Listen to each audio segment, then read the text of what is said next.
Assalamualaikum warahmatullahi wabarakatuh. Kembali lagi bersama saya Indri Arifianisa Andini di Empower Podcast and Disorientation Seksual.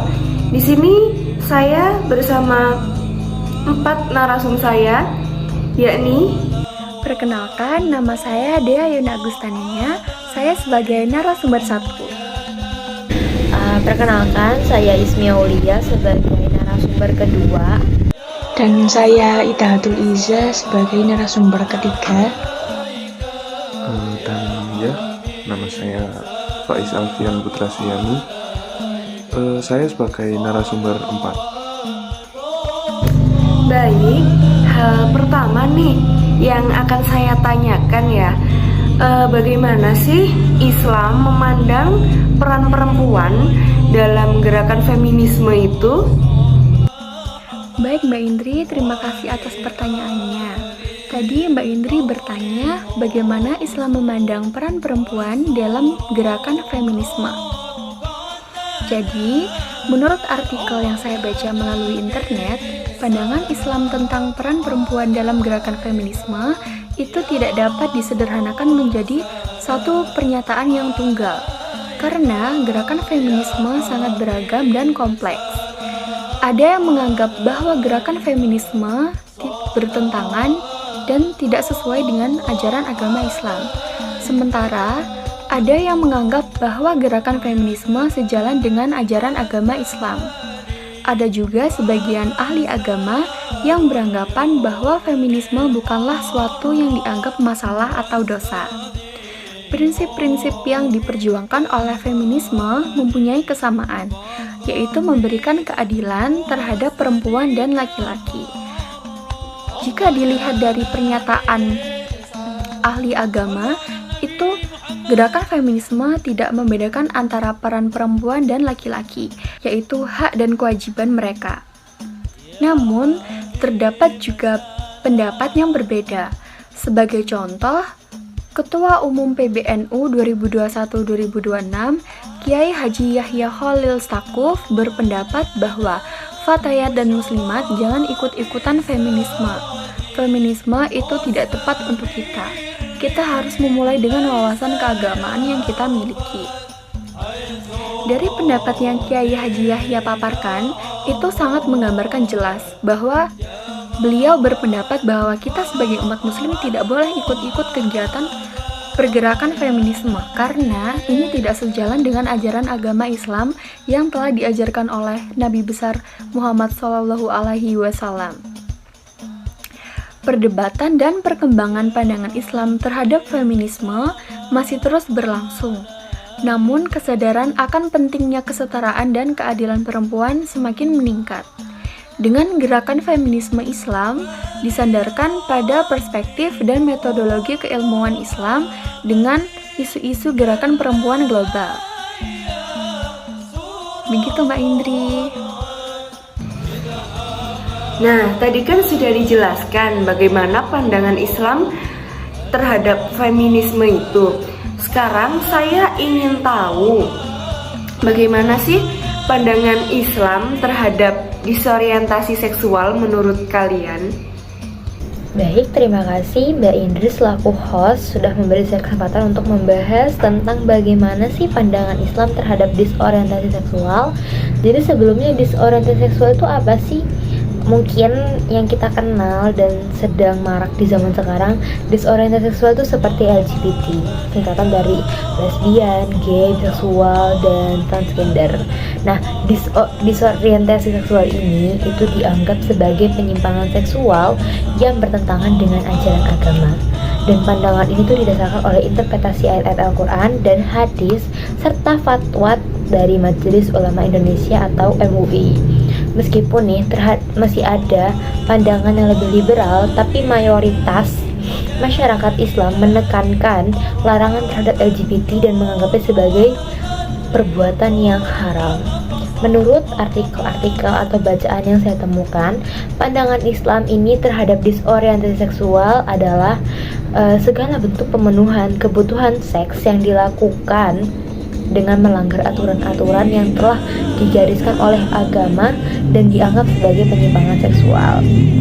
Jadi, dalam hal ini Al-Quran tuh memberikan solusi-solusi gimana sih cara menyikapi biologi dan hasrat seksual secara benar. Yang pertama, ada anjuran menikah bagi orang yang sudah mampu untuk membina rumah tangga. Yang kedua itu ada perintah menutup aurat. Dan yang terakhir itu ada perintah menundukkan pandangan agar terhindar dari zina, yaitu zina mata, zina hati, zina pikiran. Gitu Mbak Indri. Baik, selanjutnya pertanyaan yang ingin saya tanyakan kepada kalian, menurut kalian bagaimana sih cara kita dapat memahami pandangan Islam tentang feminisme tanpa melanggar nilai-nilai dan keyakinan yang dipegang teguh oleh umat muslim sendiri? Terima kasih atas pertanyaannya. Jadi tadi kan bagaimana cara untuk dapat memahami pandangan Islam tentang feminisme tanpa melanggar nilai-nilai dan keyakinan yang dipegang teguh oleh umat muslim, begitu kan? Kalau menurut saya nih ya, untuk memahami pandangan Islam tentang feminisme tanpa melanggar nilai-nilai dan keyakinan yang dipegang teguh oleh umat muslim dapat dilakukan melalui pendekatan yang menghormati keberagaman pandangan dalam Islam. Nah, beberapa ulama dan cendekiawan muslim kan memiliki pandangan yang mendukung kesetaraan gender dan mengkaitkannya dengan ajaran Islam. Sementara yang lain juga mungkin memiliki pandangan yang berbeda. Penting untuk mendengarkan berbagai pandangan ini dengan penuh rasa hormat dan membuka diri terhadap diskusi yang konstruktif. Selain itu, memahami konteks budaya dan sosial di mana pandangan-pandangan ini berkembang juga penting. Misalnya, di Indonesia terdapat gerakan feminis yang berupaya mempromosikan kesetaraan gender berdasarkan nilai-nilai feminis. Namun demikian, pendekatan ini perlu disesuaikan dengan konteks dan nilai-nilai Islam yang diyakini oleh masyarakat muslim. Nah, dalam konteks pendidikan agama Islam, memahami ajaran Islam yang sangat mulia dan luhur untuk manusia serta menjadikan agama sebagai sumber kebaikan bagi Indonesia dan dunia juga merupakan bagian dari upaya memahami pandangan Islam tentang feminisme. Dengan demikian, pandangan Islam tentang feminisme tanpa melanggar nilai-nilai dan keyakinan yang dipegang teguh oleh umat muslim itu melibatkan pendekatan yang menghormati keberagaman pandangan dalam Islam, memahami konteks budaya dan sosial, serta memperdalam pemahaman terhadap ajaran Islam yang luhur. Begitu. Nah, saya tadi sudah bertanya-tanya ya mengenai feminisme sendiri. Sekarang saya ingin tahu, apa saja sih ragam dari aliran feminisme sendiri? Jadi tentang aliran dari feminisme itu sendiri ya. Nah, sebenarnya aliran dari feminisme itu ada banyak. Mungkin beberapa populer diantaranya itu ada yang pertama feminisme liberal. Nah, feminisme liberal ini prinsip utamanya adalah kesetaraan gender, di mana perbedaan biologis antara pria dan wanita tidak dianggap sebagai pembenaran untuk ketidaksetaraan. Nah, feminisme liberal berjuang untuk hak politik dan sipil wanita, seperti hak untuk memilih, bekerja, pendidikan, dan upah yang sama. Kemudian yang kedua, ada feminisme radikal. Feminisme ini adalah perspektif dalam feminisme yang menyerukan pengaturan ulang masyarakat secara radikal, di mana supremasi laki-laki dihilangkan dalam semua konteks sosial dan ekonomi. Kemudian yang selanjutnya ada feminisme Marxis. Tujuan dari feminisme Marxis adalah mendeskripsikan basis material ketertundukan perempuan dan hubungan antara model-model produksi dan status perempuan, serta menerapkan teori perempuan dan kelas pada peran keluarga. Kemudian yang selanjutnya ada feminisme psikoanalisis dan gender. Nah, feminisme ini adalah teori feminin yang mengemukakan gagasan bahwa penjelasan fundamental atas cara bertindak perempuan berakar dalam psikis perempuan, terutama dalam cara berpikir perempuan. Nah, cara berpikir ini dipengaruhi dengan lingkungan dan bagaimana parenting yang diberikan terhadap seseorang itu. Kayak nih, jika anak laki-laki berkembang secara normal, mereka akan menjadi laki-laki yang menunjukkan sifat maskulin yang diharapkan. Dan jika perempuan berkembang secara normal, maka mereka akan menjadi perempuan dewasa yang menunjukkan sifat-sifat feminin. Kemudian selanjutnya ada feminisme eksistensialisme. itu adalah feminisme tentang pendekatan dalam gelombang kedua feminisme yang menggunakan premis filosofi eksistensial, yaitu being for oneself atau menjadi untuk diri sendiri, dan being in oneself atau berada dalam diri sendiri, untuk menjelaskan perbedaan gender dan diskriminasi terhadap perempuan. Kemudian selanjutnya ada feminisme postmodernisme. Itu adalah feminisme tentang pendekatan terhadap teori feminis yang memadukan teori postmodern dan poststrukturalisme. Nah, tujuan dari feminisme ini adalah untuk mengguncang norma-norma patriarki yang telah menyebabkan ketidaksetaraan gender dalam masyarakat. Para feminis aliran ini berupaya menolak esensialisme, filsafat, dan kebenaran universal, serta mempromosikan kesetaraan gender dengan cara mendekonstruksi teks dan mendukung subjektivitas. Mereka juga memahami stereotip gender sebagai konstruksi budaya patriarki yang dibentuk melalui bahasa dan bertujuan untuk membebaskan individu dalam mendefinisikan pemahaman mereka tentang jati diri mereka sendiri. Nah, aliran ini juga melihat perempuan sebagai yang lain dan mengundang setiap perempuan untuk menjadi feminis dengan cara yang diinginkannya.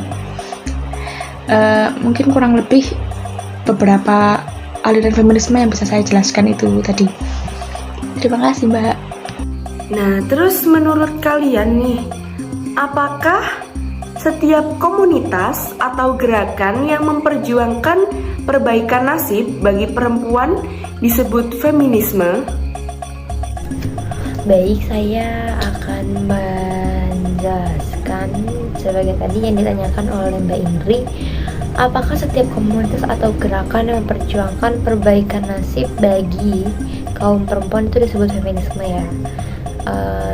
Jawabannya adalah iya. Seperti pengertian feminisme sendiri, yaitu aliran gerakan perempuan yang menyuarakan atau memperjuangkan hak-haknya. Kalau menurut Islam, menurut pandangan Islam mungkin sudah dijelaskan oleh Mbak Dea sebelumnya. Jadi kalau menurut pandangan Islam itu feminisme dapat dipandang sebagai sebuah penyetaraan supaya terciptanya lingkungan adil bagi kaum perempuan sebagai makhluk Allah Subhanahu wa taala. Dan tujuan dari feminisme ini tuh apa sih? Yaitu untuk mendobrak sistem bias gender dan menginginkan kesetaraan antara laki-laki dan perempuan termasuk dalam pemenuhan hak.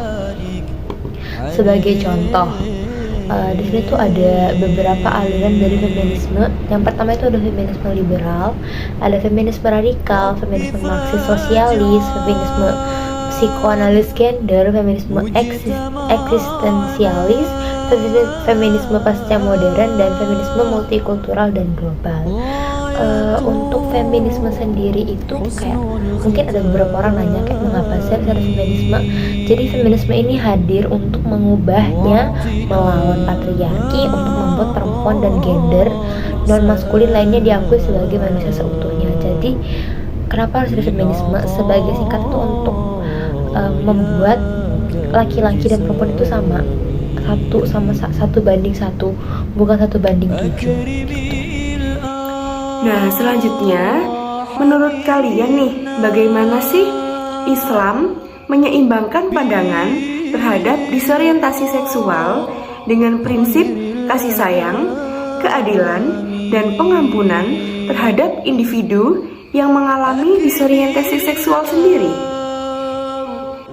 Terima kasih Mbak Indri atas pertanyaannya. Wah, dilihat-lihat pertanyaan sekarang ini bisa menarik kita ya untuk bisa paham apakah orang-orang yang gay, lesbian itu tuh apakah masih layak sih untuk kita lindungi, kita sayangi, dan kita beri keadilan. Oke. Jadi, pandangan Islam terhadap disorientasi seksual seperti kaum transgender, gay, lesbian, dan biseksual atau sebagainya itu didasarkan pada ajaran dan hukum Islam.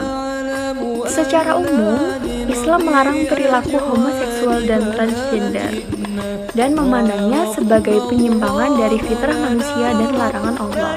Namun, dalam menyeimbangkan pandangan terhadap disorientasi seksual dengan prinsip kasih sayang, keadilan dan pengampunan terhadap individu yang terlibat dalam disorientasi seksual, Islam juga mengajarkan untuk memperlakukan individu yang mengalami disorientasi seksual tersebut dengan penuh kasih sayang, keadilan, dan pengampunan, sambil tetap memegang teguh ajaran agama dan hukum Islam. Jadi, kita sebagai sesama umat muslim untuk memperlakukan orang-orang yang terlibat dalam disorientasi seksual itu tuh kita sangat dianjurkan untuk tetap menyayangi mereka, untuk tetap memberi keadilan mereka, dan tetapi kita sebagai umat muslim yang terbuka hatinya itu tuh tidak boleh dianjurkan untuk mengikuti gaya mereka. Jadi kita hanya perlu menunjukkan sikap sosial kita terhadap sesama manusia. Sebagai contoh dalam konteks di negara kita Indonesia, di mana ajaran Islam ini sangat memegang teguh peran penting. Pandangan terhadap disorientasi seksual telah menjadi perdebatan hangat dalam masyarakat. Seperti yang kita tahu di media sosial itu sudah banyak tersebar bahwa banyak yang kaum yang gay, lesbian, biseksual itu secara terang-terangan mereka menunjukkan bahwa mereka tergabung dalam disorientasi seksual tanpa merasa malu atau merasa tidak enak sedikit pun. Kita sebagai umat Islam yang tidak setuju dengan disorientasi seksual tersebut, kita pasti bertanya-tanya dan kita pasti bingung mengapa mereka melakukan hal tersebut. Jadi, mengapa itu disorientasi menjadi perdebatan hangat dalam masyarakat?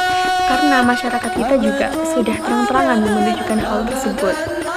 Jadi, beberapa tokoh Islam membolehkan homoseksual dan lesbian dengan dasar bahwa manusia hanya berlomba amal kebajikan sesuai perintah Tuhan.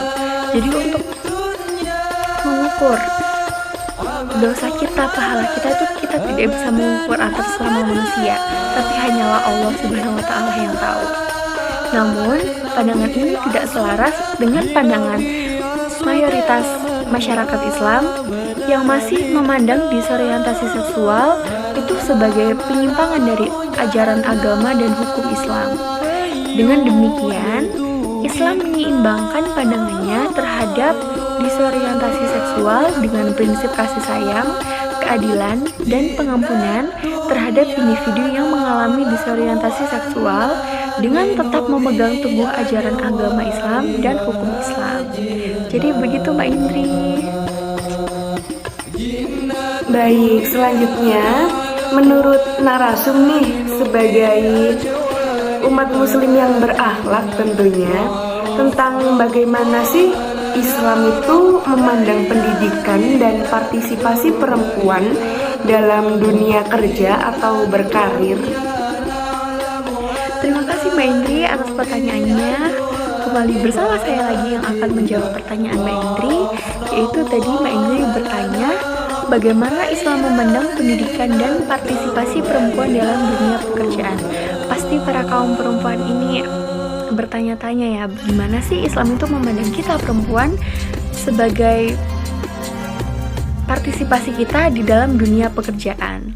Jadi, saya juga perempuan, dan menurut artikel Bincang Muslimah yang saya baca di internet, Islam adalah agama yang melindungi hak-hak perempuan. Perlindungan terhadap pendidikan perempuan yang diberikan oleh Islam juga memberi kesempatan pada perempuan untuk mengembangkan karir sesuai dengan minat dan bakatnya. Jadi tidak ada pandangan Islam yang menjatuhkan perempuan untuk tidak boleh berkarir, tidak boleh bekerja seperti laki-laki yang ada di dunia ini. Dan Islam adalah agama yang mengakui hak individu dan sipil perempuan. Pengakuan hak individu dilaksanakan dengan cara mengakui wewenang perempuan secara penuh dan mandiri dalam hal mengatur harta kekayaan dan kepemilikannya tanpa campur tangan orang lain yang mungkin merampas harta dan hak kepemilikannya tanpa seizin dan restunya, sekalipun orang itu merupakan suaminya. Besarnya perhatian Islam terhadap karir perempuan dapat Besarnya perhatian Islam terhadap karir perempuan dapat dibuktikan dari catatan sejarah Islam tentang keberhasilan beberapa perempuan karir yang telah menggabungkan kemaslahatan dunia dan akhirat. Para perempuan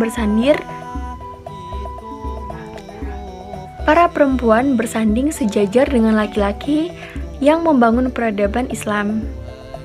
Jadi seperti yang kita lihat, seperti Ibu Sri Mulyani, Ibu Menteri Kelautan dan Perikanan, Ibu Sri Pujiastuti, itu juga tidak kalah hebatnya dengan para pejabat laki-laki yang ada di Indonesia. Jadi begitu Mbak Indri, jadi tidak ada pantangan, tidak ada batasan bagi perempuan untuk berkarir. Nah, terus untuk contoh dari penyimpangan feminisme sendiri apa saja sih kira-kira? Penyimpangan dalam konteks feminisme dapat merujuk pada tindakan atau pandangan yang dianggap menyimpang dari prinsip-prinsip kesetaraan gender. Beberapa contoh penyimpangan feminisme mencakup 1. Feminisme ekstremis. Beberapa individu atau kelompok mungkin mengambil pendekatan ekstrim, mengadvokasi tindakan kekerasan untuk memandang semua pria sebagai musuh, yang bertentangan dengan tujuan kesetaraan gender.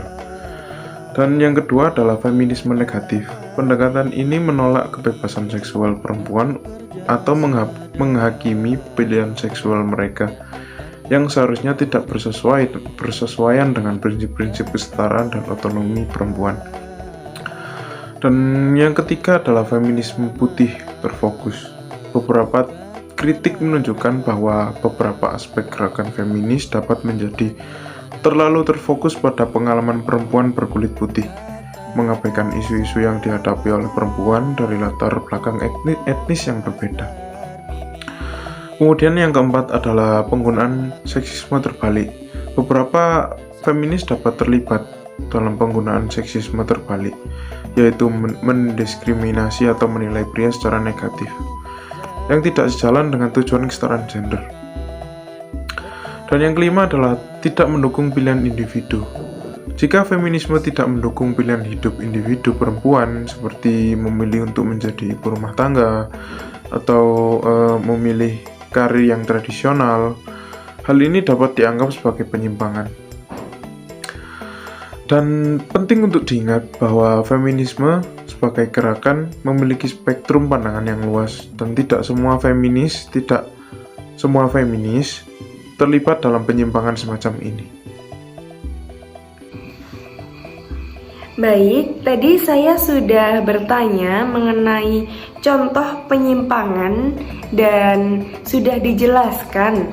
Terus sekarang saya ingin tahu bagaimana sih solusi atau apa saja solusi yang konkret ketika mendengar seseorang muslim mengalami penyimpangan feminisme sendiri. Jika kita mendengar seseorang menggambarkan pandangan atau tindakan yang dianggap sebagai penyimpangan feminisme dalam konteks Islam, langkah-langkah konkret yang dapat diambil bergantung pada konteks dan tujuan yang ingin dibahas. Mungkin beberapa solusi ini bisa jadi bahan pertimbangan. 1. Dialog dan pemahaman. Mengajak berbicara secara terbuka dan saling mendengarkan, memahami pandangannya dengan cermat, dan menanyakan pertanyaan untuk mendapat pemahaman yang lebih baik. Menyediakan ruang untuk berbagi pandangan dan interpretasi agama masing-masing. Yang kedua adalah penjelasan.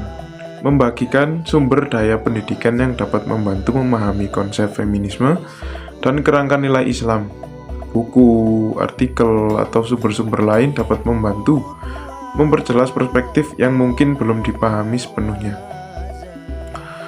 Kemudian selanjutnya adalah fasilitasi diskusi kelompok. Memperbolehkan diskusi kelompok atau forum di mana orang dapat menyuarakan pandangan mereka dengan adil dan mengungkapkan pendapat mereka, agar dapat menciptakan ruang bagi pemahaman bersama dan pembicaraan yang konstruktif.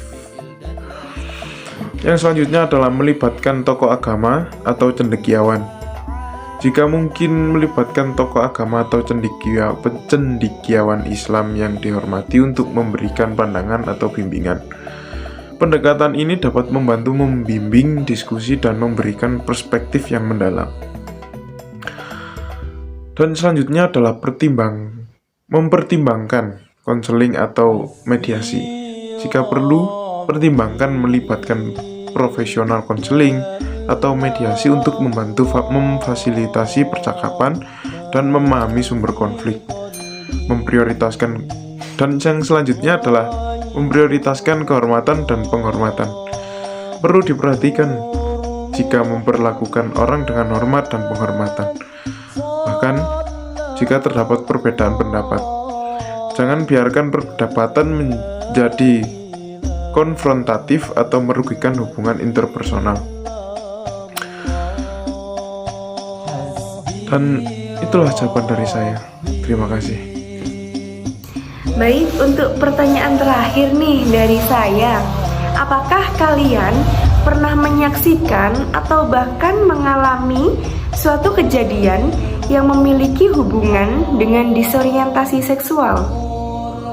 Baik, mungkin saya akan men-sharing tentang pengalaman saya sebagai manusia biasa yang mengalami atau menyaksikan suatu kejadian yang ada hubungannya sama disorientasi seksual.